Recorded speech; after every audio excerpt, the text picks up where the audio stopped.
নমস্কাৰ আজি এই ভিডিঅ'টো শিৱৰাত্ৰিৰ দিনাৰে হয় শিৱৰাত্ৰিৰ দিনা সন্ধিয়া ওলাই গৈছিলোঁ গোলাঘাট জিলাৰ বৰপথাৰত থকা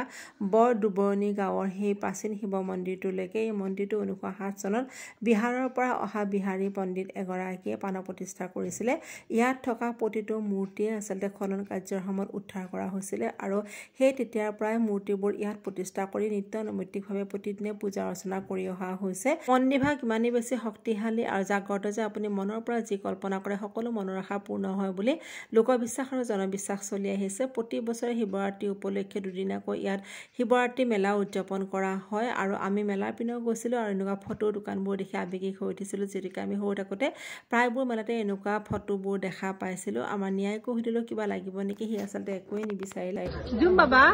তোমাক ইমান বস্তু দেখিছা বজাৰত তোমাক একো বস্তু নালাগে ঘৰত আছে এনেলৈ কি কৰিম ভিডিঅ'টো চাই যদি ভাল পাইছে লাইক কৰিব আৰু কমেণ্ট কৰিব আজিলৈ আহো বাই বাই